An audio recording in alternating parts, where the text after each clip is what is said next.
I drove 9 hours straight through a rainstorm, windshield wipers slapping like a broken metronome, just to surprise my daughter on her birthday. My hands ached from gripping the steering wheel so tight.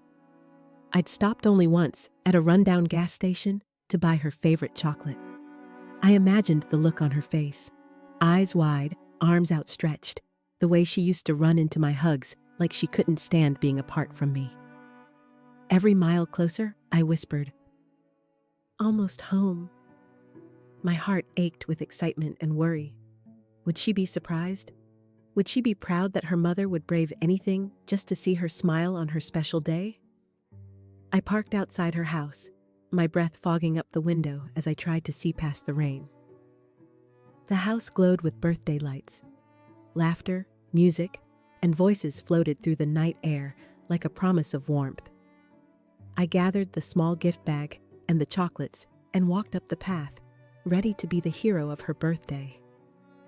But then, she opened the door, her face pale. Her smile vanished as fast as it came. "Mom?" she whispered. "What are you doing here? You weren't invited." Before I tell you how it all unfolded, hit that like button, share where you're watching from, and subscribe so you never miss a story like this. Now, let's dive in. My name is Ellen Carter. I'm 65, a retired nurse, known in my community for my kindness, resilience, and the way I've always put family first. I've spent my whole life caring for others, especially my daughter, who I thought would always be my biggest blessing. I've always been a mother who believed in showing up, no matter what. When my daughter, Laura, was little, I never missed a single birthday. I made sure she always had a homemade cake, even when times were tough, even when I worked double shifts at the hospital. She was my reason to smile after those long nights, my reminder that even in the hardest times, love was enough to keep me going. When she moved away to college, I cried for a week, but I never let her see. I wanted her to feel free, independent, unstoppable, and she did. She blossomed. A great job, a beautiful apartment, a circle of friends who felt more like family. Every time we talked, she'd say, "Mom, you're the best. I couldn't have done it without you." So when her 35th birthday came around, I wanted to do something special. I asked if she'd like me to come visit, but she said she'd be busy. I took that as her being too polite to ask. After all, birthdays were always our thing. I wanted to surprise her, to show her that some traditions never die. The week before her birthday, I packed my bags, made her favorite banana bread, even picked up a new scarf in her favorite shade of green. I called her once more to double-check her schedule, but she sounded distracted, said she was tied up with work. I decided to keep my plan a secret. Surprises had always been her favorite. I imagined her face lighting up when she saw me standing at her door, dripping wet from the rain, holding a cake and a bag of gifts. I'd driven through rainstorms for her soccer games before, and I'd do it again. Nothing could keep me from showing her how much I loved her. The morning of her birthday, I left before dawn. The storm was relentless. Wipers struggled to keep up. 9 hours of rain, thunder, and blurry roads. Every mile felt like a labor of love. I kept picturing the moment I'd see her smile, the way she'd hug me, maybe even cry, saying, "Mom, you're the best. No one else would have done this for me." That thought made every mile worth it. By the time I reached her place, the rain had slowed to a drizzle, but my heart was pounding. I'd imagined this moment 1,000 times. How I'd be the hero mom, the one who always shows up, always loves, always cares. Little did I know, the surprise I planned for her would become a surprise I'd never forget. I pulled up to Laura's place just as the sun dipped behind the clouds, the sky still heavy with leftover rain. I turned off the car and took a moment to collect myself. My hands were still trembling from the drive, and the banana bread I'd baked was sitting on the seat beside me, wrapped in foil like a small offering. I could almost taste it on the table, hear Laura's laughter. With a deep breath, I stepped out, grabbed the bread and the gift bag, and walked up to the porch. I knocked twice, the way I always did. I could hear music from inside, voices and laughter. So many voices. My heart lifted a little. Maybe this was why she'd been so evasive. Maybe she'd planned a surprise for me too. The door opened, and there she was. My beautiful daughter, Laura, standing there in a new dress with a glass of wine in her hand. She looked surprised. No, shocked. Like I'd caught her in the middle of something she didn't want me to see. "Mom?" she said, her voice tight, eyes darting behind her as if checking to see who was watching. "Happy birthday, honey," I said, smiling wide. I held out the banana bread and the gift bag. "I know you said you'd be busy, but I couldn't let your birthday go by without being here." She blinked, her lips parting, but no words coming. Behind her, I saw the living room decorated with streamers and balloons, people laughing, glasses clinking. A small crowd was gathered around the kitchen island, music humming from the speakers. "Mom, what are you doing here?" she finally asked, her tone sharp like a blade. I felt the first pang in my chest. "I wanted to surprise you. I drove all night." You drove all night?" She cut me off, her eyebrows pinched. "Mom, I told you I'd be busy." I looked at her, my eyes starting to sting. "But it's your birthday, Laura. I made banana bread. Your favorite." She glanced behind her again. I didn't mean for you to come here tonight. It's a private party. My friends are here. We're celebrating." My heart sank. I felt the bag in my hand start to slip. "Laura, I'm your mother. I just wanted to be with you." She sighed, the exasperation so loud it made my chest tighten. "Mom, I didn't invite you. I didn't think you'd actually come. I just wanted a night with my friends. You always do this. You make everything about you." My mouth went dry. The banana bread felt like a lead weight. I didn't know." She crossed her arms, her eyes suddenly cold. "Mom, I can't have you here tonight. You're embarrassing me. Please, just go." Every word hit like a hammer. My own daughter, my only child, looked at me like I was some stranger off the street. I could hear laughter behind her, the music still playing. I looked past her at the party, at the home I'd helped her get, the couch I'd given her as a housewarming gift, the framed photos of our family that I'd given her at Christmas. "Please, Mom," she said, softer now, but with no warmth. "Just not tonight. We don't have space for you." That phrase. It felt like the door had slammed on my heart. I backed away, the rain starting to fall again. She stood there in the doorway, her hand on the knob, waiting for me to leave. I turned, clutching the bread and the gift bag, and walked back to my car. The door closed behind me, and I sat there in the rain, staring at the windshield as the tears came hot and fast. I sat in the car for what felt like an eternity, the banana bread now soggy on my lap from the tears that kept falling. My daughter, my sweet Laura, had just turned me away on her birthday. The same daughter I'd raised with every ounce of love I had, the one I'd taught to ride a bike and stayed up with during countless fevers. How had we ended up here? I drove back to the small motel I'd booked just in case, still trying to convince myself that maybe it was just a misunderstanding. Maybe she'd call and ask me to come back. But my phone stayed silent. Not a single text, no missed calls. The next morning, I tried to call her, thinking maybe it was just the shock of seeing me unannounced that had thrown her off. Maybe she'd slept on it and realized she'd been too harsh. The call rang 5 times before it went to voicemail. I left a message anyway. "Hey, sweetie, it's Mom. Just wanted to check in. Hope the party went well. Let me know if you'd like to talk." No reply. Days turned into a week, and still nothing. I found myself scrolling through her social media, seeing photos from the party, her smiling, her friends holding glasses of champagne. There was even a post that said, "Best birthday ever. Thankful for everyone who came to celebrate me." Not a single mention of the mother who'd driven through a storm to surprise her. Every photo felt like a dagger. I tried to rationalize it. Maybe her friends had pressured her. Maybe her in-laws had made snide remarks about me. Laura had married young, and her husband Todd had always seemed a little dismissive. The kind of man who rolled his eyes when I offered advice and who once told me to let the kids figure things out on their own. I started to see the pattern.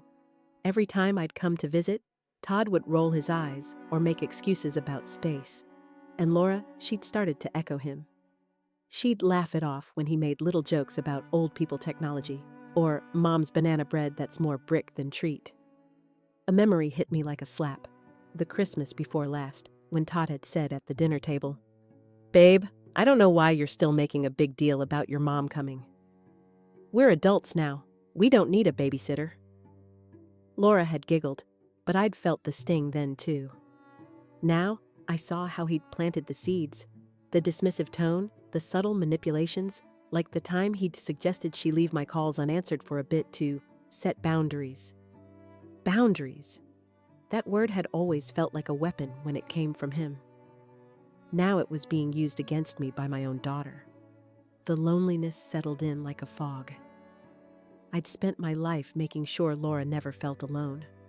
When her father walked out, I'd been there every single day. When she got sick in the 3rd grade, I'd slept on her floor. When she got her first heartbreak in high school, I'd held her as she cried. And now, I was the one left crying, staring at my phone, waiting for a daughter who wouldn't call. I'd always believed that family was forever. That no matter what, a mother's love would always be enough to keep us together. But now, sitting in that motel room, staring at the empty banana bread tin, I wasn't so sure anymore. I sat in that motel room staring at the ceiling, my heart heavy with every memory that had led to this point. The thought of Laura's laughter echoing in her living room while I sat alone in a place that smelled of stale coffee made my chest ache. I'd spent my life giving everything to her, every birthday party, every scraped knee, every midnight phone call when she couldn't sleep, and now she'd shut me out. After a restless night, I decided I couldn't spend another second in that motel. I packed up my suitcase, folded the wrinkled dress I'd planned to wear to her party, and walked to the car. The banana bread tin sat on the passenger seat, still untouched.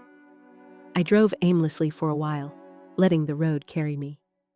Eventually, I pulled into a small diner off the highway, someplace I'd passed 100 times but never stopped at. The neon sign flickered in the gray morning light, but it felt warm, inviting. I pushed open the door, and a bell jingled overhead. Inside, the smell of fresh coffee and frying bacon wrapped around me like a hug. I found a booth by the window and sat down. A waitress with kind eyes and crow's feet brought me a cup of coffee. "Rough day, honey?" she asked. I nodded, and before I knew it, the whole story came tumbling out. Driving 9 hours in a storm to surprise my daughter, the look on her face, the words that had felt like knives. "We don't have space for you." The waitress, whose name tag read Lena, listened without interrupting. When I finally stopped, she patted my hand. "Honey, you did what you could. Sometimes family doesn't see the whole picture. Doesn't mean you're any less." Her words hit me like a wave of warmth. I'd spent so long thinking that my worth was tied to Laura's acceptance, to her smile. But maybe Lena was right. Maybe I'd spent my whole life forgetting to put myself first. I took a deep breath and let the coffee's warmth seep into my bones. I thought about the storms I'd weathered, raising Laura alone after her father left, working double shifts at the hospital to pay her tuition, putting my own dreams on hold so she'd never feel alone. And now here I was, alone, but not broken. I left the diner with a small smile on my face and a renewed sense of purpose. Maybe it was time to start living my life on my terms, to remember that I was more than just someone's mother, more than just an obligation. As I walked back to my car, the rain had stopped. The sky was still gray, but there was a softness to it, a promise of a clearer day ahead. That afternoon, after leaving the diner, I decided to drive back to Laura's house one last time. Not to beg, but to finally say what had been burning in my heart. The sky had cleared, and sunlight poured through the windshield like a silent witness. My palms sweated against the steering wheel. I parked at the curb, staring at the house that had once been my safe place. My home away from home, where I'd folded laundry and kissed bruised knees. Now it felt foreign, like a place I didn't recognize. I rang the doorbell. Laura answered, wearing the same soft pink sweater I'd given her last Christmas. Her eyes widened when she saw me. "Mom!" She started, but I raised my hand, stopping her. "Laura?" I said, my voice trembling but strong. "I need to talk." She looked hesitant, glancing over her shoulder. "Now's not a good time, Mom. We've got guests." I stood taller. "I don't care about the guests. I've spent my whole life putting everyone else first. Your birthday parties, your graduations, every single milestone. I drove 9 hours through a rainstorm to be here for you, and you turned me away like a stray dog." Her cheeks flushed. "Mom, you don't understand. No, Laura, you don't understand." My voice cracked, but I pressed on. "I sat in that motel room, crying over the way you treated me. I thought about every sacrifice I made, working double shifts, skipping vacations, so you could have everything, and you couldn't even let me through the door on your birthday." Tears welled in her eyes. She reached for me, but I stepped back. "You told me there wasn't space for me. Well, Laura, I'm telling you now, there's not space in my heart for this kind of betrayal."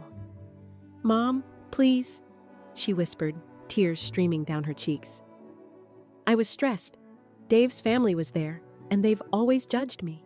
I didn't know how to handle it." I shook my head. "That's no excuse to treat me like I don't matter." She sobbed. "I'm sorry, Mom. I really am." For a split second, I saw the little girl she used to be, the one who used to cling to my leg, afraid of thunderstorms. My heart ached. But then I remembered the cold look she'd given me, the way she'd shut the door on my heart. I took a deep breath. "I hope you learn from this, Laura. I hope one day you understand what it means to be left out, to feel unwanted, because that's what you did to me." She reached out again, but I stepped back, resolute. "I love you, but I'm not going to let you hurt me again." Her face crumpled, and for the first time, I saw the shock of realizing that her actions had consequences.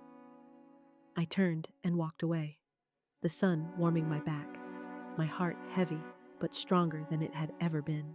I didn't look back as I walked down the front path, the grass damp under my shoes.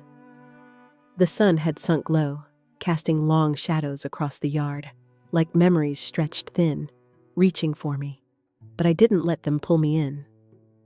When I reached my car, I took a deep breath. The tension in my chest loosened, like a knot finally undone. I didn't know what would happen next with Laura, but I knew one thing for sure. I couldn't keep chasing love from people who treated me like an afterthought. Back at the motel that evening, I sat by the window, watching the world pass by. The neon sign of the diner across the street buzzed softly. I sipped my coffee, lukewarm but comforting, and felt something I hadn't felt in a long time: peace. For so many years, I'd built my life around making sure Laura was okay. Every decision, every sacrifice, I'd done it for her. But somewhere along the way, I'd lost myself. I'd become someone who was easy to dismiss, someone whose feelings could be trampled in the name of convenience. I thought about the way she'd looked at me earlier, tearful, regretful. A part of me wanted to hold her and say it was okay. But deep down, I knew that would only invite more of the same. I opened the little journal I'd started keeping after I moved to Florida, the one with the cover that said, "Find your strength." I wrote down the lessons I'd learned. Love isn't real if it comes with conditions. Being a mother doesn't mean being a doormat. Sometimes, the hardest thing is to walk away.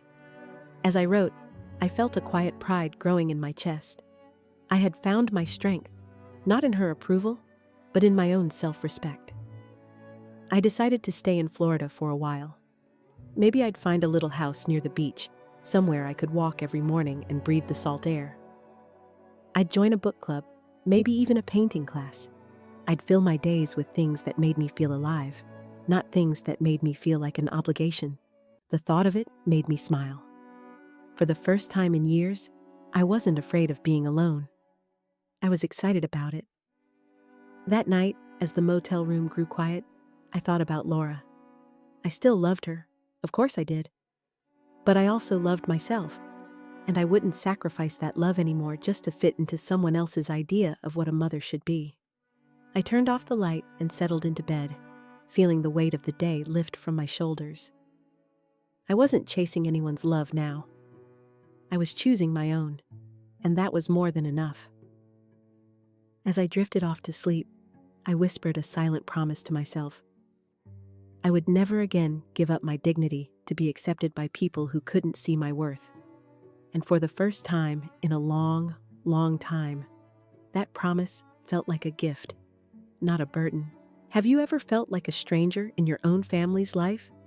What would you do if your own child treated you like a burden at the worst possible moment? Would you forgive them, or would you choose your own peace and independence, like Ellen did? I'd love to hear your thoughts. Share your own experiences in the comments. Your stories matter too. If this story touched you, please hit that like button and subscribe for more real-life tales of family, betrayal, and finding your own strength. Let's build a community where no one feels alone in their struggles.